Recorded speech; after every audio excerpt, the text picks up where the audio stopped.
Okay, so I should be live. Oh boy. So I have to forgive you if I've got this real hoarse voice because I'm really ill at the moment, and I had to that they even tested me for this COVID-19. They had it tested twice, and they did the whole brain tickling thing, and oh my lord.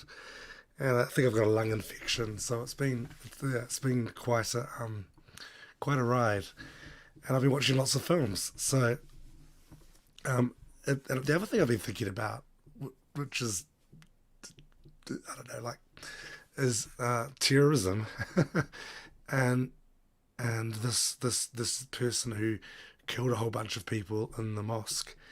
Um, he and how he's actually almost a quintessential he a quintessential New Zealander in some respects, or rather, he fits a New Zealand archetype, which I want to discuss with you if you'll give me some time. So this is cool. An archetype that it might not be familiar to people outside of the Antipodes. It's a particular literary and film trope called the man alone. Can you hear what I'm saying? I think my voice might be a bit weird. Anyway, this trope is called the man alone trope, and so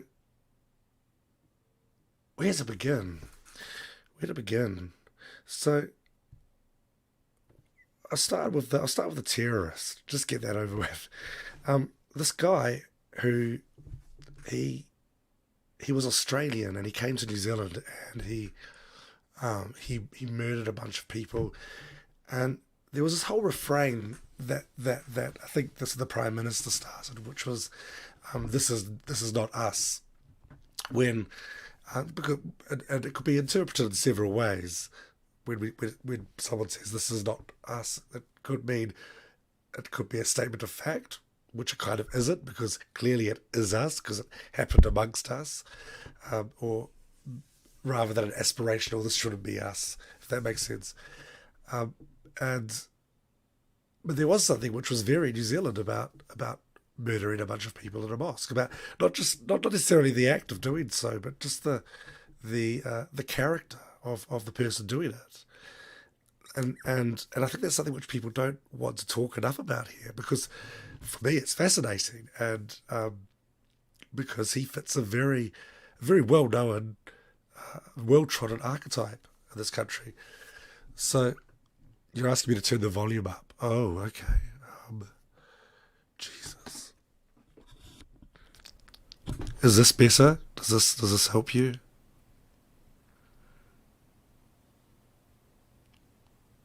Anyway, so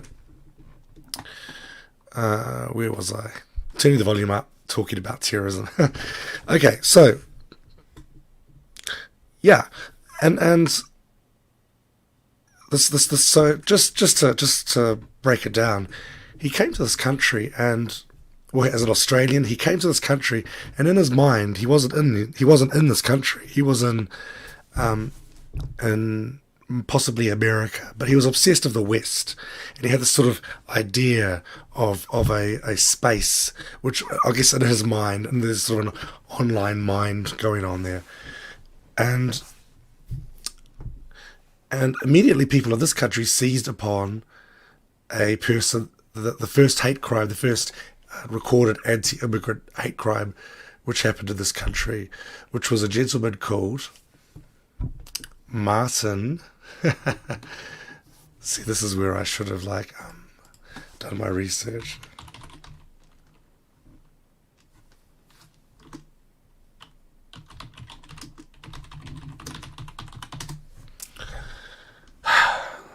See, I shouldn't know. I shouldn't have to know his name. It's like I wouldn't mention the terrorist from 2019. Um,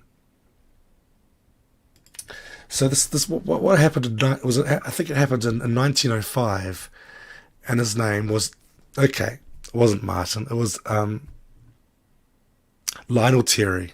Okay, so 1905, a gentleman named Lionel Terry, who had come to New Zealand from the United Kingdom, he had written in a manifesto called "The Shadow." In fact, we've got it right here.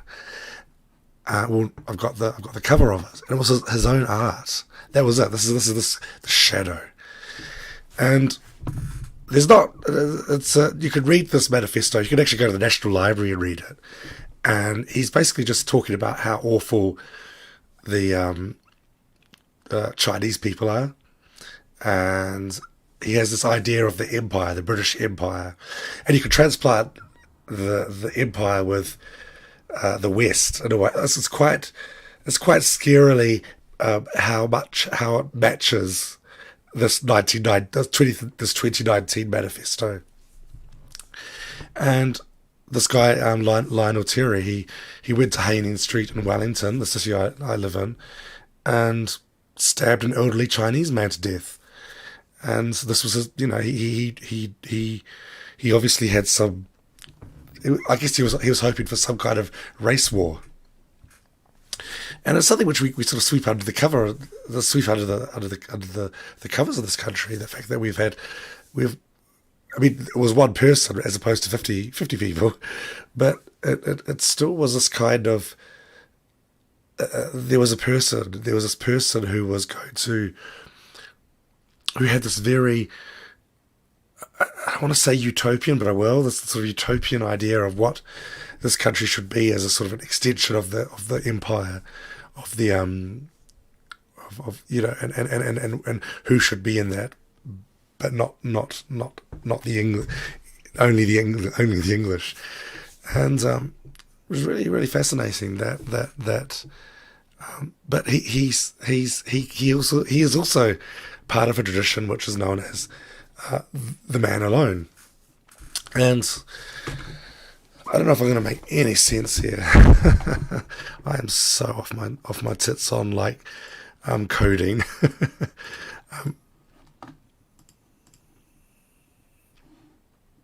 They're colonialists. Yep, they're all colonialists. This is the running thread. There's this book called Man Alone by John Mulgan, and this is considered the almost like the quintessential New Zealand novel, and it's quite work. It's got quite the prose is quite workman like, and it's about a guy who he comes home from Europe, wanders the New Zealand countryside, fucks a farmer's wife, kills the farmer, goes on the run. I'm giving the whole story here. And pisses off to die in the Spanish Civil War. And now you don't have to read it now. But the author himself blew his brains out. It's a real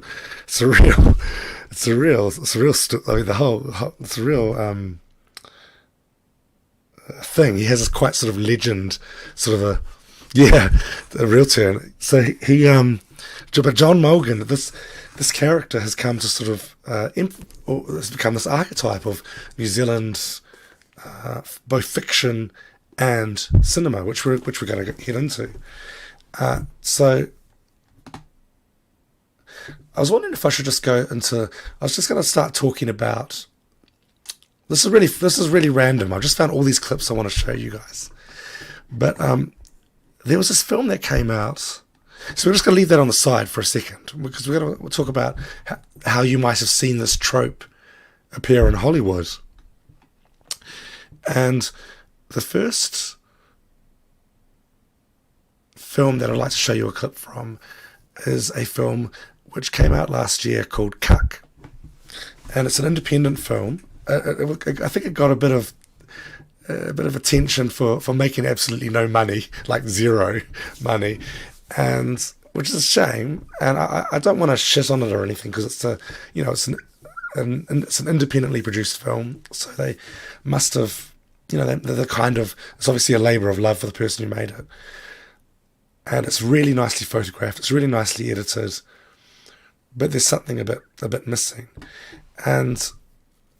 What he's trying to do is he's trying to capture the Zeitgeist. The Zeitgeist is that's the wank term, but he's trying to capture this current internet obsession we have for the sort of incel who goes on a killing spree. And I'll see if this works. Hopefully it works. Oh my lord.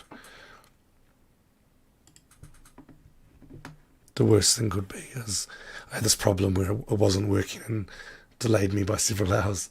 Okay, so Cuck. So this is a scene from Cuck. And yes, so this is him having, this is probably one of the only interesting scenes for me in the film. But I'll just play it and you guys can give me your feedback.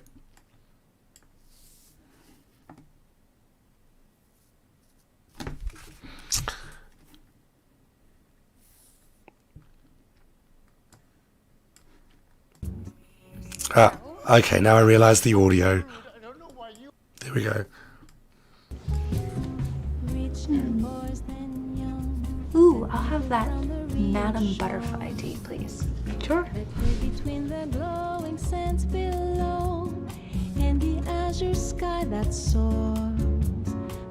So, I figure I just need one more semester at CSUN. I mean, I could do another semester, but I really want to push for UCLA. They have a much better program there, and I don't know, I just kind of want to explore someplace new. Right now, I'm just happy that I can pay my bills, and I'm finally getting to study what I love. So what about you? You seem kind of quiet. I have a job, and I'm just kind of hanging out. You know, I can't complain. Do you enjoy what you do? No. But I mean, who does, right? Maybe you could find something that you enjoy better. I'd really like it if I was in the military. Special ops. I don't really know much about that. Why the military? Well, what do you mean, why? I'm just curious. Well, because there's a shitload of threats right now. We're getting threatened all the time and nobody's doing anything. So I want to fight for our country, you know. They need men. I mean, most guys in college today are cucks anyway, you know? They're what? Cuck. You know, cuck like a pussy.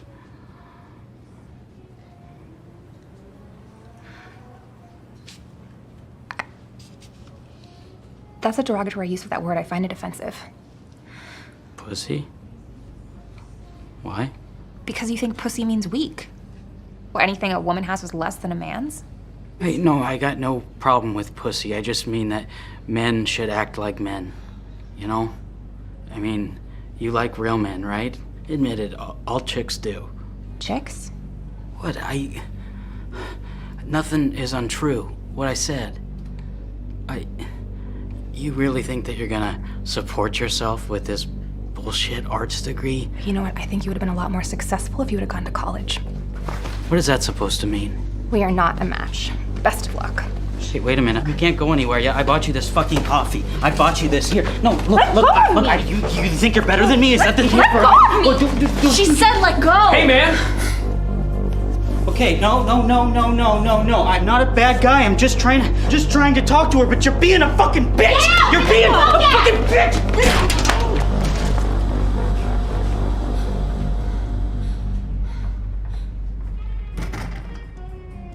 And that's why college is a breeding ground for this liberal communism. They're out to brainwash people, folks, and they're succeeding by turning these women into fucking feminazis. Meanwhile, while men are out there trying to get real jobs that are useful to society, these women they're tricked into studying this useless crap. What are you gonna do with a women's studies diploma? Did you guys have fun with that? That was actually like what I found. Yeah, finally a film about being terminally online. It's a real shame. So I'm going to sort of, this film was a bit like the person who made the film had just thrown a bunch of stuff on the screen. Like there was no real getting under the skin of the character and understanding what drove him, or there was no kind of, as you could tell from that scene, it's like he'd just taken a bunch of arguments from Twitter or something and just turned it into dialogue, rather than trying to reveal character through what's it called when you're revealing character through conflict, or character through action. And so spoiler alert, close your ears now. It's he goes on a killing spree at the end, but I have to say that by the end you're thinking, so this guy, he lives at home with his mother. He doesn't have very many friends. He other than who he sees online, and there's sort of a Richard Spencer kind of a character there. He starts a friendship with a local escort and her husband, and they pay him to star in their porno films, and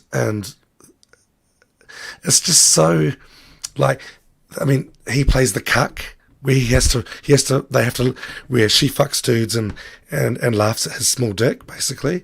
And it's like, you couldn't get any more literal than this. If you want to make a film called Cuck, there's just something really a bit too obvious about the whole thing, that there was no real, they're just hitting us over the head with it, basically.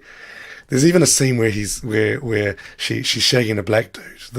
This character is shagging a black dude and looking at him and saying, "You could never fulfill me like this fine piece of African dick," or something like that. And it's like, I don't know, like it seemed a bit on the nose. Nothing that like they're trying to go for a particular kind of social realism, and not quite getting there. But yeah, and then when he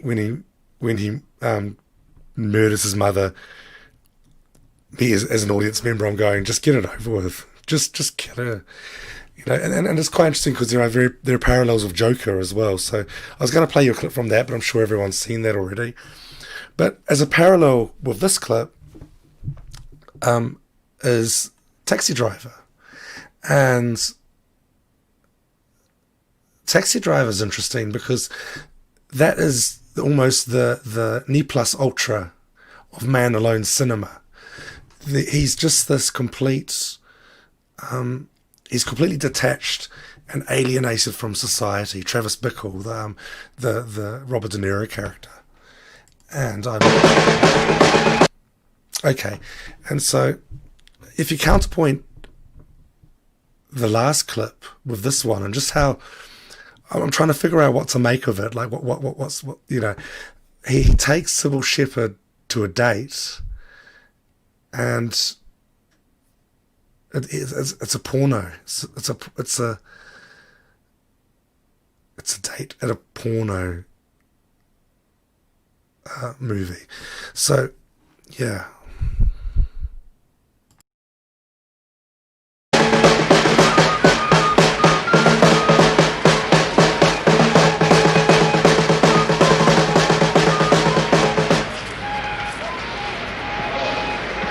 You gotta be kidding. What?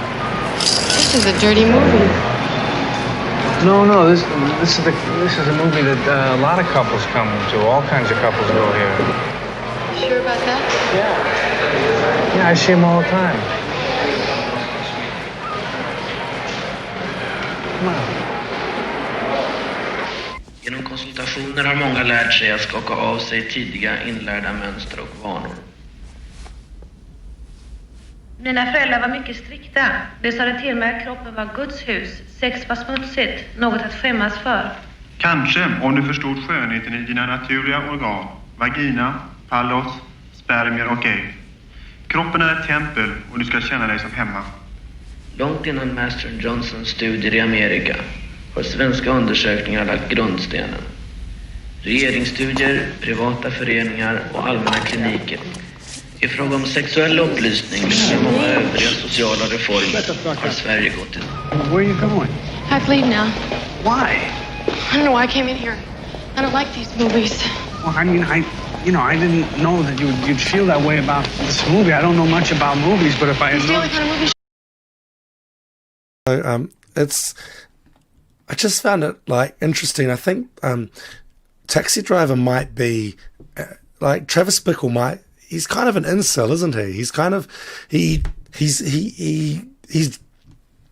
so detached from the norms of what is expected of a human being, of a man, of just a nice person, like, because the scene tells me, and I'm sure it's written in to tell the audience just how abnormal his relationships are. That he'd go out on he's taking the sweet woman out on a first date, and it's some porno. Although that was a weird film, by the way. I don't know what was. It was like some weird medical shit. Anyway, and so I find that really interesting that this film Taxi Driver has done almost kind of what, like, Travis was broken by war. Okay, yeah, of course, yes, interesting. So inceldom is more of a delusion, yeah. So yeah, he's a broken man, Travis. And I also want to show you this other bit, which I really thought was the sequence, which was just so expert, or just a shot really that was so expertly done, which I haven't seen other film like that film which we just saw, Cuck, which didn't really. How do you get into the mind of someone who's apart from society? Must be a real challenge as a filmmaker. Because you want the audience to somehow sympathize with them. And how do you do that? And when we talk about Man Alone, we're not talking about an anti-hero. Travis Bickle isn't an anti-hero. There's nothing really noble about him. And but what I like about this scene, which I'm going to play for you, is is how I guess Scorsese conveys his mind slowly collapsing. And if you've seen Taxi Driver, you probably know the scene I'm talking about.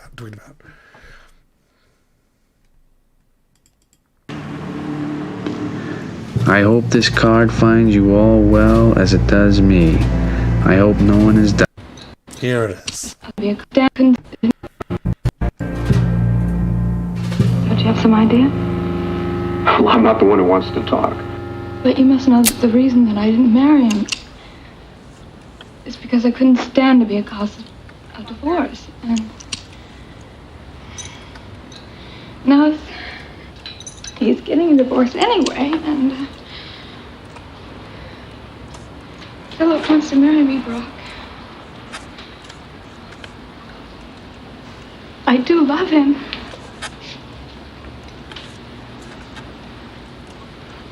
What about us, June? Our marriage? You gotta know that our marriage wasn't legal. In the eyes of God, we are married. Brock, please don't do this to me. I love him.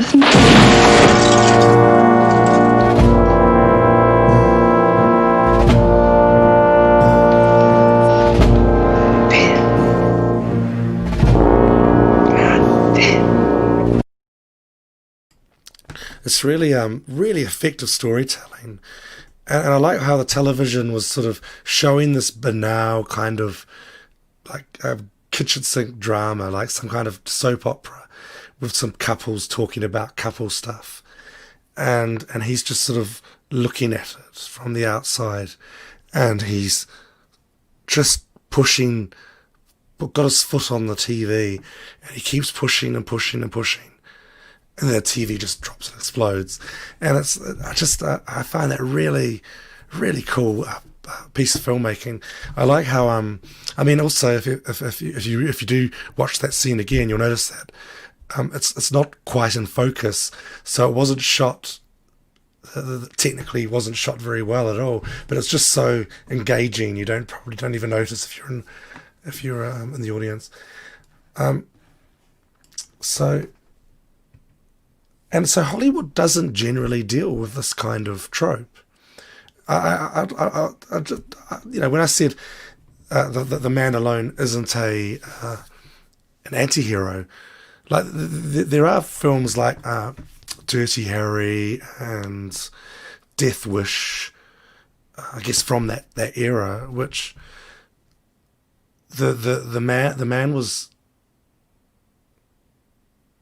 slightly alienated from society, but he wasn't totally.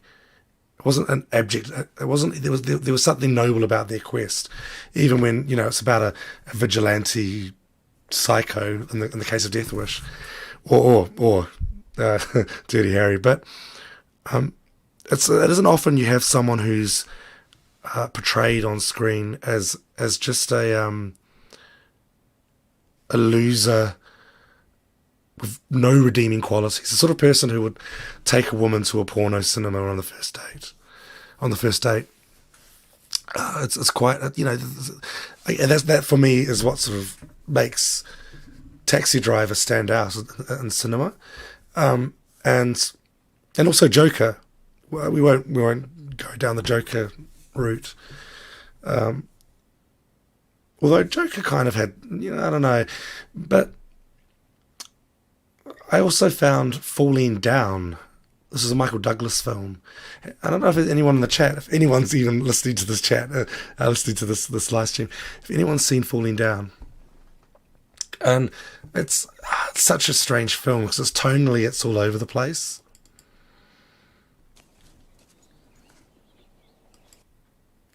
This is the one. And you sort of, Michael Douglas plays an everyman, sort of, basically a middle class, I don't know how you describe him, a gammon, the sort of person who and I think he plays an idealized version of the sort of person who in 2020 would deliver a vlog from their car, with the sunglasses on, talking about how Starbucks is doing unchristian drinks or something. So is this the scene? Yes, sir. Hi, I'd like some breakfast. We stopped serving breakfast. I know you stopped serving breakfast, Rick. Sheila told me you stopped serving breakfast. Why am I calling you by your first names? I don't even know who you are. I still call my boss Mister. I worked for him for 7.5 years, but I walk in here all of a sudden, total stranger, and I'm calling you Rick and Sheila like we're in some kind of AA meeting. I don't want to be your buddy, Rick. I just want a little breakfast. Well, you can call me Miss Folsom if you want to. Sheila, we stopped serving breakfast at 11:30.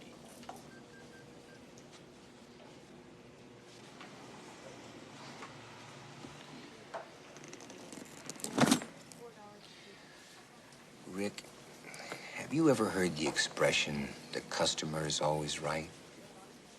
Yeah. Yeah, well, here I am, the customer. That's not our policy. You have to order something from the lunch menu. I don't want lunch. I want breakfast. Yeah, well, hey, I'm really sorry. Yeah. Well, hey, I'm really sorry, too. Get a gun! Let's get organized. Calm down. Just calm down, everybody. Just sit down. Sit down over there. Hey. Mister.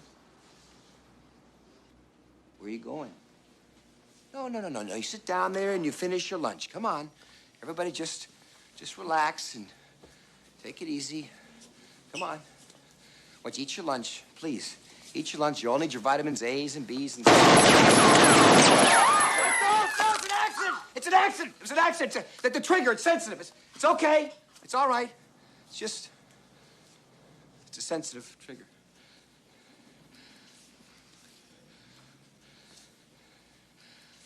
Rick, could I have my breakfast, please? Yes, sir. Sheila?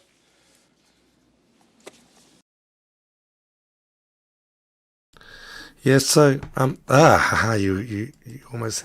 So I think Falling Down was, sort of like not quite a comedy, not quite a thriller.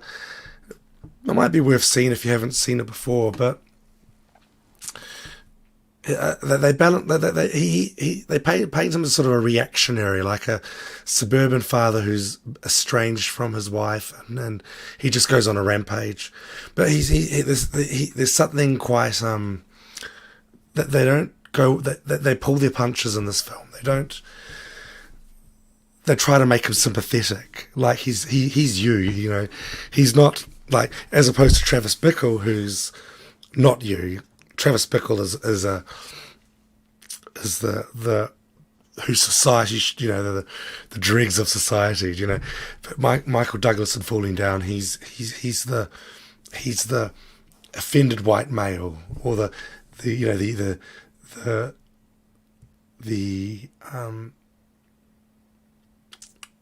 what's the word for it? What would you yeah, gammon. And so much so, in fact, that the male Karen, thank you, Silverfish, yes, he is the male Karen, but perfected because he gets to shoot a gun and terrorize a neighborhood, basically. And in this film, they try to balance it out by, they have him, he kills a Nazi. So it's like, almost like they were quite conscious, like the studio was like, okay, we can't make him too reactionary, so how can we bring him back to the center? So we just have him kill a Nazi. You know, it's just so weird. Anyway, but interestingly enough, I found this clip of Gavin McInnes, the leader of this right-wing gang, the Proud Boys, far-right gang, on the Joe Rogan show, and look how he's dressed. Show him the briefcase. I got the exact briefcase he had. Are those the same glasses he had? Basically, yeah, Ray-Bans. And I you got a pocket normally protector. would not wear a pocket protector, correct? Normally? No one wears them anymore. But everyone in the movie has one. Yeah, whenever you want to have a geek in a movie. Blah, blah, blah. So, I find it fascinating that this guy, I don't know what he's trying to, what his statement is by dressing up in front of millions of people as Michael Douglas in Falling Down. And I guess he's a bit of a clown, this McInnes guy. But yeah, interesting. That would be, if you're a reactionary Proud Boy type person, yep. You would look to Falling Down as maybe a bit of inspiration. So back to New Zealand. The thing about this country is that we actually have this. Well, I couldn't find many in Hollywood, and I hope some people could suggest some in the chat, because. Yeah, on my head, I was thinking, okay, Falling Down, Taxi Driver, you know, any film with De Niro in it, I guess. But and Walter White was mentioned here. Yeah, he's sort of a man alone. But in Aotearoa, New Zealand, this idea of there being the man alone archetype has come to represent. Pākehā non-Māori New Zealand. I should have said that right at the beginning. That's the whole point of this, with all these these mass murderers and whatnot. In fact, I'm referring John Mogan in this book. He actually has this really amazing quote talking about. I've heard Māori people use this to describe Pākehā. So that Māori people are using Mogan to describe the Pākehā state of mind, the non-Māori state of mind. And the quote is,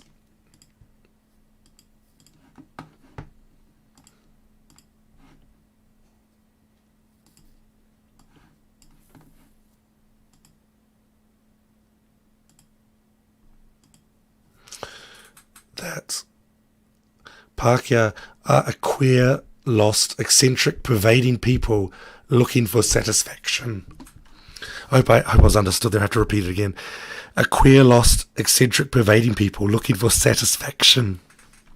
And it's a really interesting thing to think about, that this character which keeps on appearing again and again and again in our literature and film cinema.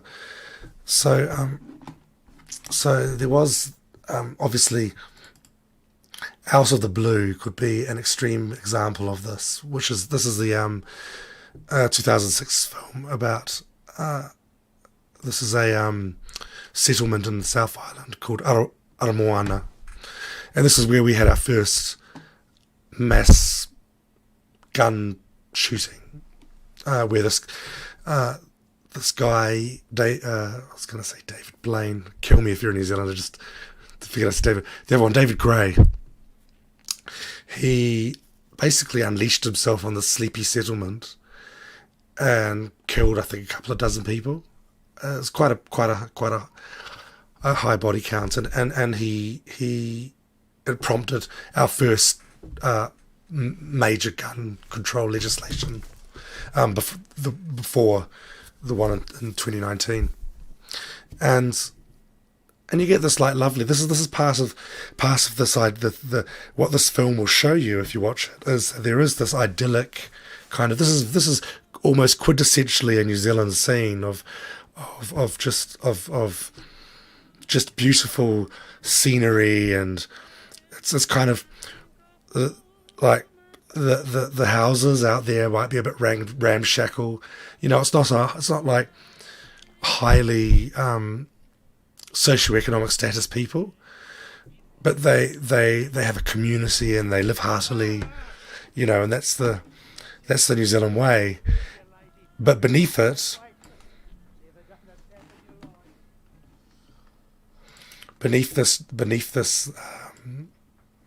this sort of New Zealand splendor, there's this darkness that lies just below the surface. And in this case, this happened in real life. This bubbles up in the form of one David Gray, who was this unemployed psycho who everyone in the neighbourhood knows as the unemployed psycho. What are you going to do? And one day he just snaps and kills everyone. And he's portrayed here as a sort of a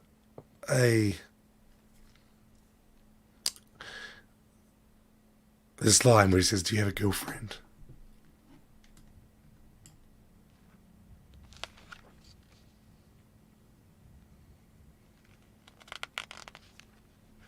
You're not peeping Toms, do you? No? Well, people see you sneaking around at night.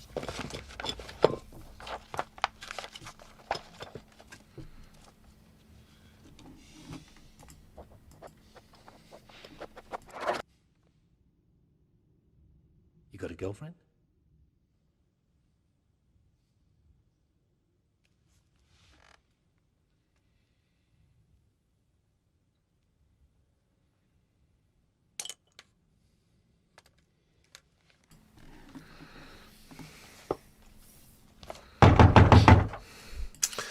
So, and this is a really perverse. So the mass murderer as the man alone is a real perverse. Like, this is the sort of the extreme end of the man alone of this trope. But the benign, I guess, if that's the correct term, end of it is this mythology we have built for ourselves, this country, for white people, like having come and living in the wilderness as a bushman. And I guess Americans might sort of there's sort of American, I've noticed Americans sort of talk about like they go into they have a cabin in the woods or something. It's interesting because it's in America, obviously, it lends itself to a lot of extremism too, because you have all these militias and Ted Kaczynski and all this kind of carry on. But there is that kind of frontiersman sort of mythology I think America has, and so too does New Zealand. And there's this author. There's this author here, and his name's called Barry Crump, and he sort of exemplified this kind of, or rather, tried to embody this personality. Do I have it? Sorry, I'm late, Barry. Isn't she a beauty? Hilux, four-wheel drive. Oh, yeah, so this is. I find it really hard guessing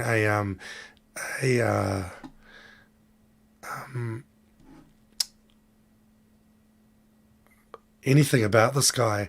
He when I was a kid, he was everywhere. I didn't, and he was on TV, but it wasn't really much on YouTube. So maybe that's one thing which we need to like sort of like hit up the archives, New Zealand archives about. Excuse me, I got a cough. Oh boy. But he did this Toyota ad, which, you know, he's almost a cartoon of himself. He sort of cultivated this persona. And he was one of our most successful writers. Like every house in this country has a Barry Crump book. And he, yeah. So he did this wildly successful ad for Toyota, where he takes this I guess this pansy liberal city kind of a dude out to show what the backcountry's like. So looks okay. You know why it's right, don't you? No, why, mate? Because Hilux has... Why is that, mate? Because Hilux has got the experience and technology of Land Cruiser working for it. And it's tough. Just hang on up here, mate. She gets a bit bumpy, eh? Ow! So that's down the river, mate. That's a bit of a shortcut we got. You're not married, are you? No. Oh, well, you're all right. Good crack, eh? Just watch it up here, mate. She's as tight as a snappers. Tell me, Crump. Yeah, you get the idea. So he's this kind of, he has these sorts of novels where it's about going bush and living off the soil and stuff like that. And he's an interesting man in real life. Like he's obviously, he has the sort of, he projects a kind of New Zealand masculinity, this kind of sort of guy who would tell a yarn with a beer. And yeah, and around that time, so New Zealand cinema sort of came up at around the sort of the from the 1970s. Our first full length color feature film was made in 1977, I think, and it was government, like, so we've got a government subsidized film industry, and for a large length of time, for like maybe a decade or more, all the films had this kind of trope. You've probably, and I think the one you've seen in America will be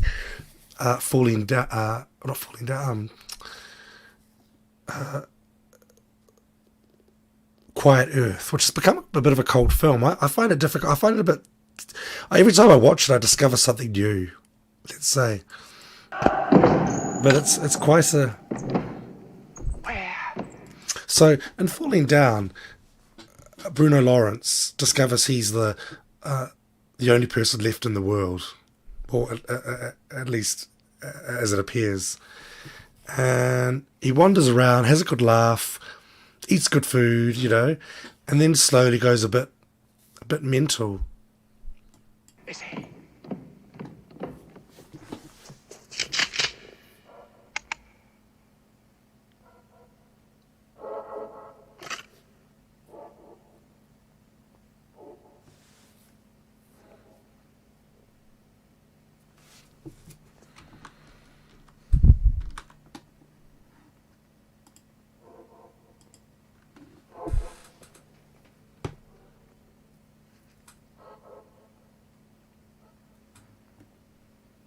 All right. Where are you? Where are you? Where are you?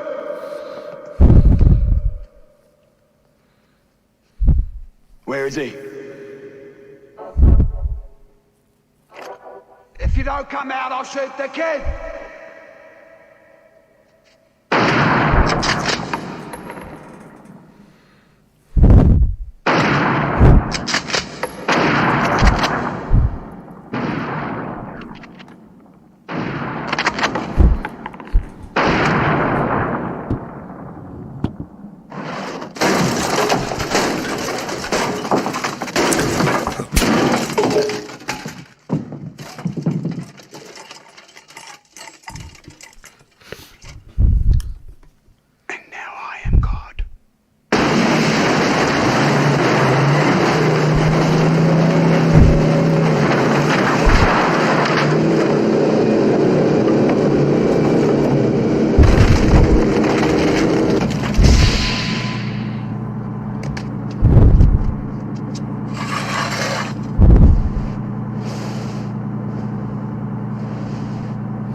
Yes, so Bruno Lawrence, he's a really unlikely film star. You know, he did have a really interesting. He had a great on-screen. He had a bit of a charisma going on there.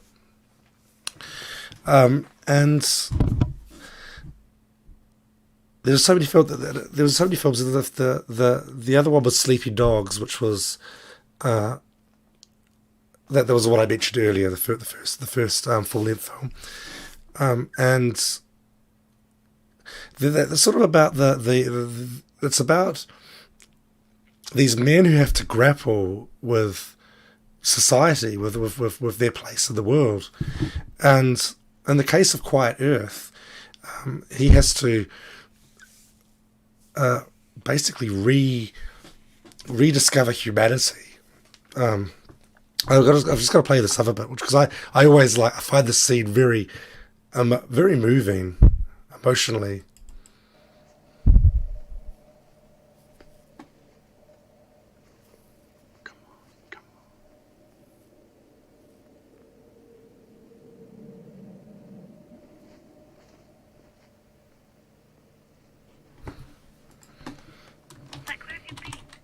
Why didn't you answer me? Oh, it's bloody radio. Oh. I thought I was going to be alone again.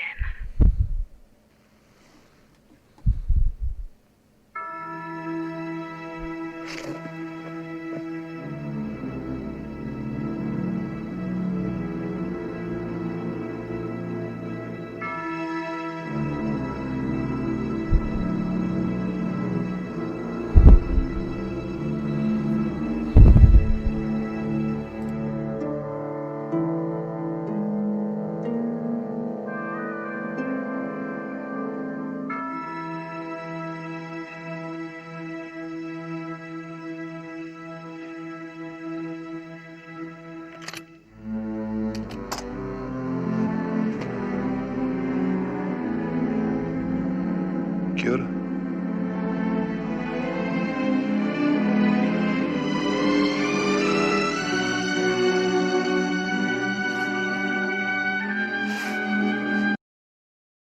And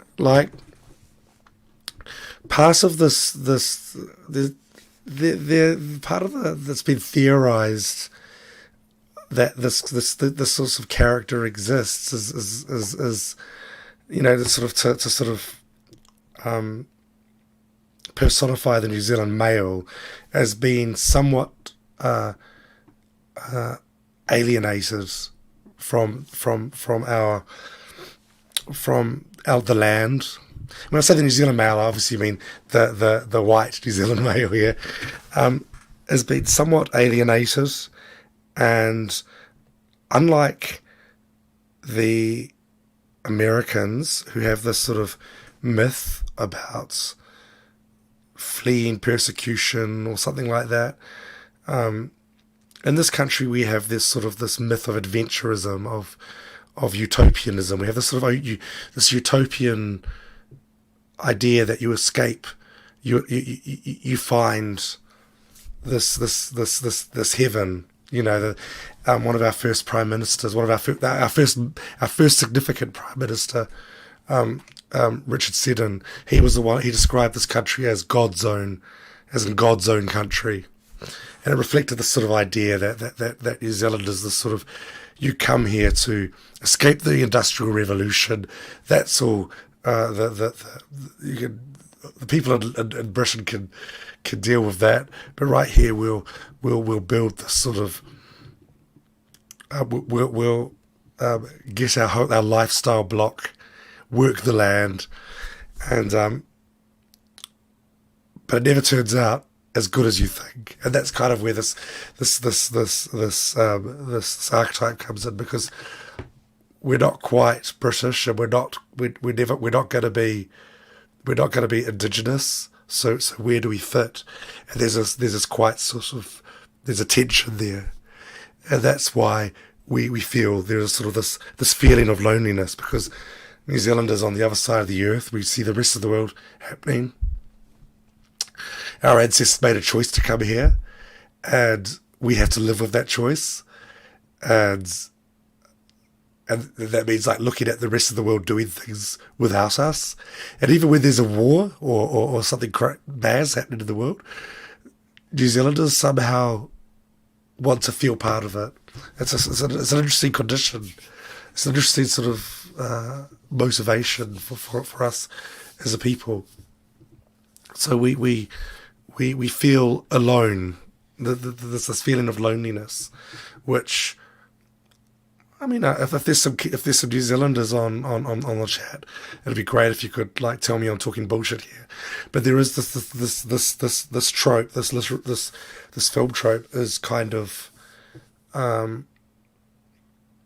sort of symbolises this, I guess.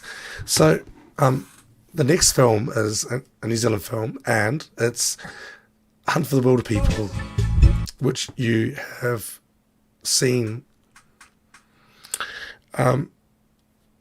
If you've seen New Zealand cinema in the last 5 years, you've seen this film, basically. I think this is actually the most successful New Zealand film that's ever been released. It's made like tens of millions of dollars, which is a lot, like domestically, is a lot of money. And it's Sam Neill plays this kind of, that Barry Crump. This is based on, by the way, a Barry Crump novel. So the reason I mentioned Barry Crump earlier, this is based on his novel. Sam Hunt plays sort of a Crump-like alter ego, a sort of a bushman. He's a misanthrope. He hates humans, basically. He's more comfortable amongst the bush, in the bush, like skinning a wild pig, or than he is interacting with human beings.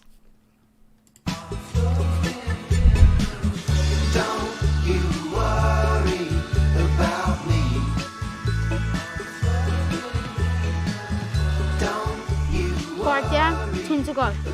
Come on, Ricky, stick on the rations.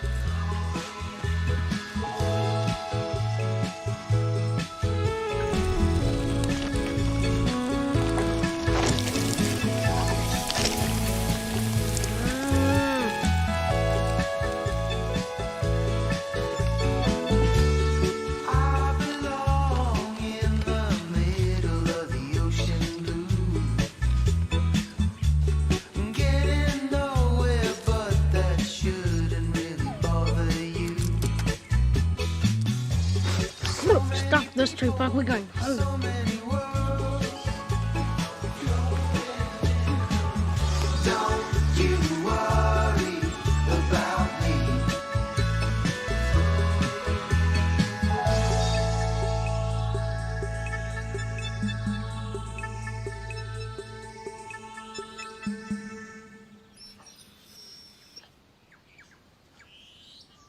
You lost?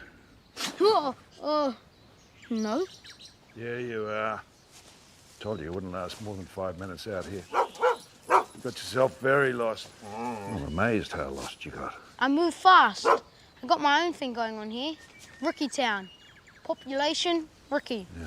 You're going back to reality town. Like Hull, I live here now. Like hell. I've got better things to do than to run around the bush looking for little shits like you, so I get it. hate you. Well, I hate you too. I hope you die. Me too. May as well just kill me now. Don't kill me. Anyway, I'm excited to go back to the city. Good. Can't wait. I hate it here. So much dirt. It's gonna be cool. Give me some new gears, become a drug dealer, a rapper, and die in a drive-by. Just keep an eye on where you're going. Carry on, Lane Barry. Oh, back to Barry Crumb. So, yeah, it's interesting. As I found Hunt for the Wilder People to be quite an interesting story, because it's sort of like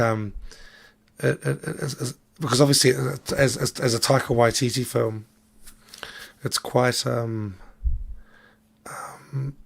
there's bicultural elements going on there, because this kid Ricky is is a victim of colonization. He's basically escaping child custody services, what we call oranga tamariki in this country, and he's having to have this relationship, build this relationship with this misanthropic bushman, played by Sam Neill, and it is this uneasy buddy flick, and it's a very feel good film, and if you could sort of take this away, if there's a bicultural message to be derived from it, it's that there's this we need each other in ways we can't articulate, but we have to try and find a way to live together, and so that's so this is the most benign, if you want to go from House of the Blue, David Gray to Hunt for the Wilder People. So that's the spectrum, and they even do so. I don't have to show you the reference to this ad they do in the film, but there's a scene in Hunt for the Wilder People where they tear off in a red Toyota, just like the ad here. So I discovered 2020. I discovered this guy, and I was thinking, so who are the men alone? Who are they in this country in Aotearoa, New Zealand, 2020? And I came across this guy on YouTube. The thing about New Zealand YouTubers, much like myself and this gentleman and anyone else, all the extremist ones, there's actually a few YouTubers who are really successful. There's a makeup artist, and she's got like 1 million subscribers or something. But political YouTubers, there's a few really disturbing sort of, I don't know if you call them manosphere. Is that the correct term? They're the kind of, I'm sort of itchy now just thinking about the whole world, because they have their own language and their own terms, and I know I'm going to get them wrong if I say the wrong, like the red pill and MGTOW and all that kind of stuff. A few of them are Kiwis, a few of them are New Zealanders. That worries me a little bit, because they have this sort of, you could broadly call it, I guess the term that I think people would commonly refer to it as is quote unquote toxic masculinity. But when I follow this gentleman's YouTube channel, who I'm about to show you,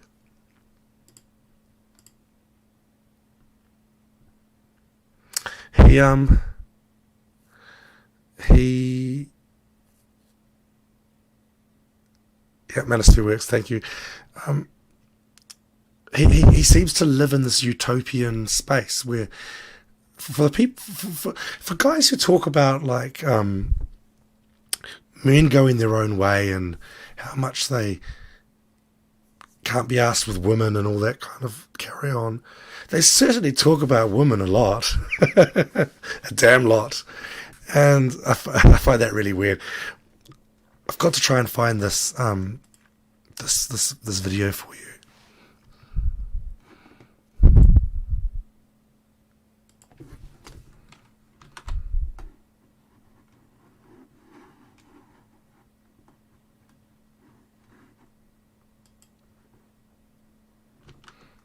Now my curse has vanished. Oh dear. Oh, the video has appeared. Okay, that's good. This guy, my gosh. Hope in your heart. I've always been a little bit of a dreamer. I thought that I could, I found that girl who was different.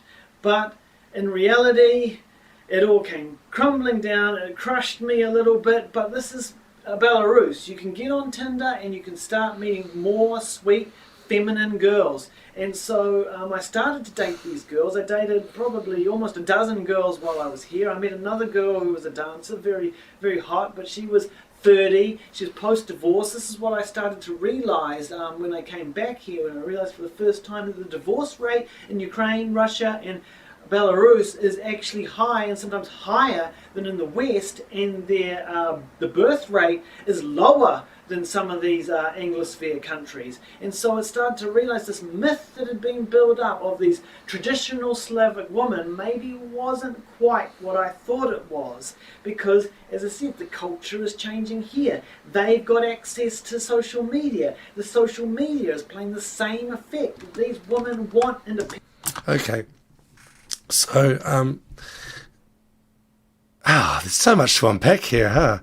But he's, what's strange, so he's gone to Belarus, he's travelled to Belarus to find himself I don't even think he's looking for a wife. I think he wants to just, like, find some like some, I don't know. Like this is why I say there's a sort of utopian thing going on. They don't actually, even if he got what he wanted, he still wouldn't want it. You know, he still wouldn't.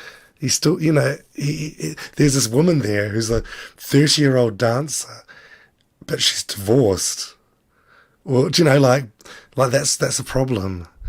Do you know, like. It's bizarre. It's bizarre. It's like this person's gone all the way to the end of the world to make an excuse. So basically, he has this myth of Belarus and Ukrainian women as being not as let's say emancipated as Western women. And to his dismay, he's found they're all on Facebook. So they've all got their heads up on what men are like. It's so fucked up. And and I don't know what like Belarusian or Ukrainian men are like, but it's really quite sort of. But what's fascinating is that he doesn't.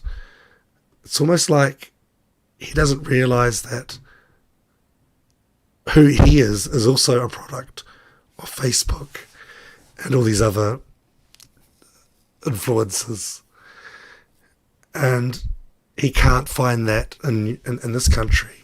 He's going to Ukraine and Belarus, and when you listen to them, these people are just they want something they can never get. They basically want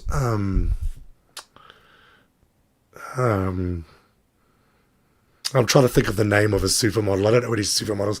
They want a supermodel to shit on their face or whatever, whatever niche shit they want, and then they never get it. And so I've been like looking at my cursor isn't working, so you're going to be saved from me showing you the rest of this crap. But he actually has his own lifestyle block in New Zealand. He's living on the bush. He's growing his own food, and it's just yeah. I might have to finish this quite early because my cursor on my computer. I don't know. I can make it work. That I am working the balance and playing the games. Ah, yeah, this guy, my lord.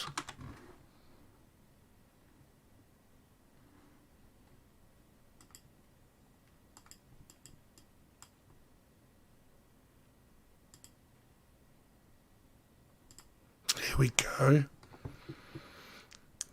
Smart is, of course, I got this place here in New Zealand, so if shit hits the fan and you know, World War III or some climate change bullshit or whatever the hell it's going to be, because we're on the verge of something we know probably will never happen, but you never know. You'd be better off in New Zealand, wouldn't you? Self-reliant, resilient, sustainable, you know the whole thing. You want the solar panels, you want the, you know, the water tank. I've got my own water, obviously, rainwater, plenty of rainfall here. I got my own land, I got my own food. You'll see my, I'm going to come back around to the gardening, the veggie garden, all the organics pretty soon, but it's that whole thing that you look after yourself, isn't it? That I am working the balance. And yeah, okay. So, yeah, he's a bit of a maniac. You know, like, so I'm watching this thinking, so is he the next person who buys a rifle? In my mind, I'm thinking is, you know, is on that continuum between mass murderer and hearty bushman, where does this guy lie in the man alone sphere? And because clearly he doesn't want he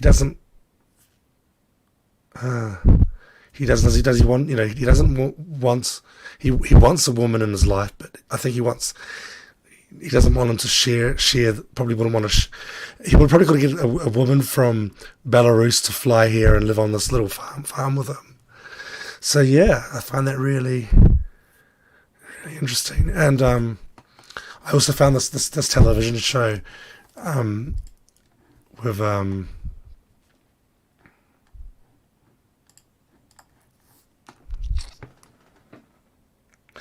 well, he's an hour away from Auckland, apparently, Silverfish.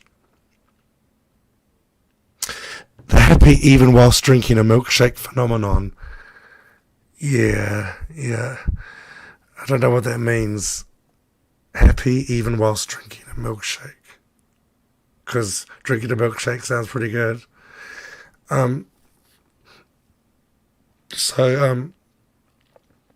There's this show with this, he's a bit of a dick, the UK guy, his name's Ben Fogel. And he finds this dude on, oh yeah, okay, that makes absolute, yeah, I mean, Lizzie, that makes absolute complete sense. So yeah, because when you got a milkshake, you're happy. And if you're unhappy, why did you even buy that milkshake? You know. So this guy. So I just want to leave this on a more of a nicer note because this guy's kind of getting me down. I watched a lot of his videos today. Oh my god, he did my head in. He's like into like he talks about all the women he's fucked and about how what their pussies tasted like. It was just like I feel bad telling you this now and sharing this with you. I feel I have to unload. Guy's a jerk. The guy's a piece of shit jerk. Anyway, so.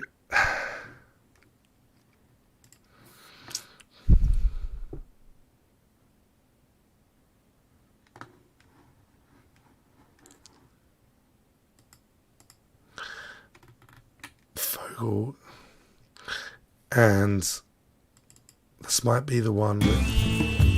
It's amazing how tough this stuff is.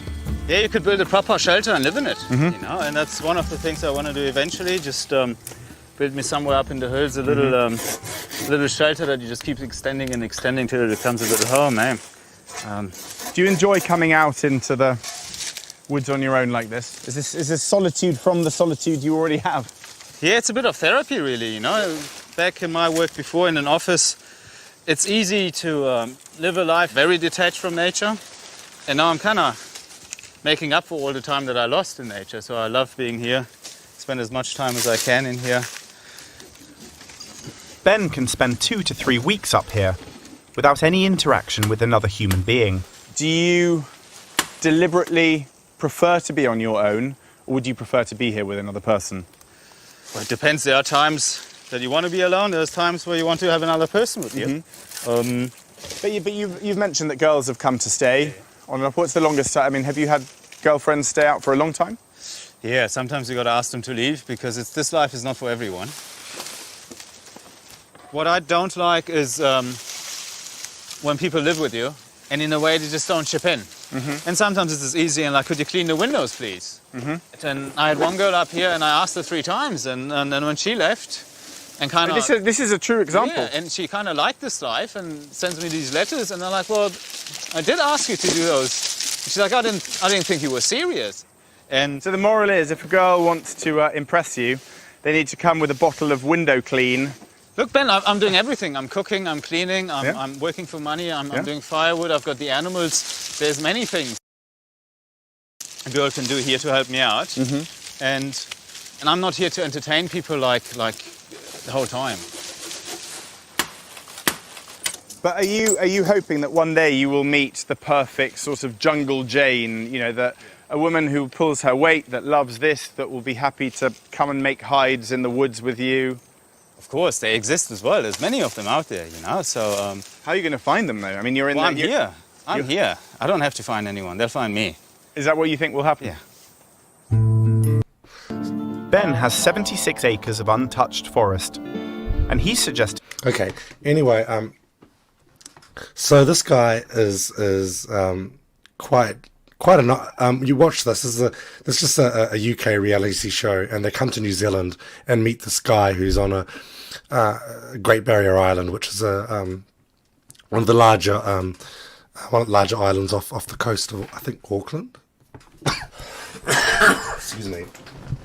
And he's when you learn this guy's story, he's actually quite. I think there's a bit of sadness there. He was an Iranian refugee. And he talks in this about not being able to conform with America or Iran and so he's here, you know. Excuse me. But it was interesting that he tried to escape. He's tried to escape the America, like the authoritarian nature of like Iran, and escaping this like pledging allegiance, excuse me, to the American flag. Oh my gosh, this is me, my body telling me I'm over. But he comes to New Zealand, and yet he still needs to exert some control for himself, and that's what he's doing here. Like, even so, if another human being comes into his orbit, he has to kind of, it's his way or the highway, basically. Found that really interesting, and he looks, this guy he looks like someone I'd like to know. He seems quite, he seems nice if you get past his peculiarities.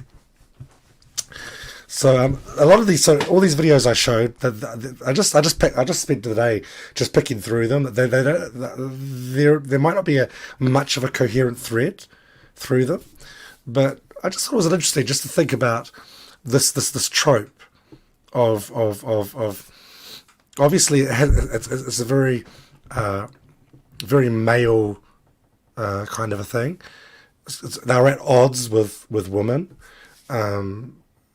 Clearly not necessarily white, but usually white, and not sometimes incredibly toxic, sometimes just a benign misanthrope.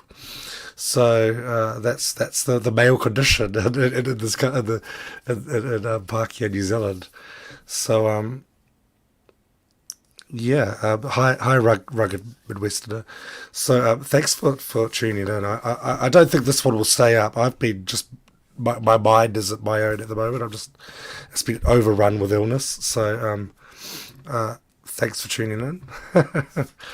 And thanks, and contributing, because I do like that I have. I'm just talking, not just to myself here. There are a few of you who come, and that's really, so. Thank you so much, and maybe next time it'll be nice to maybe speak to someone, so it's not just me. Like I can have someone else talk to. Like if someone else wants to, like Skype at me or something, that would probably work out quite well. So yeah, thanks for coming.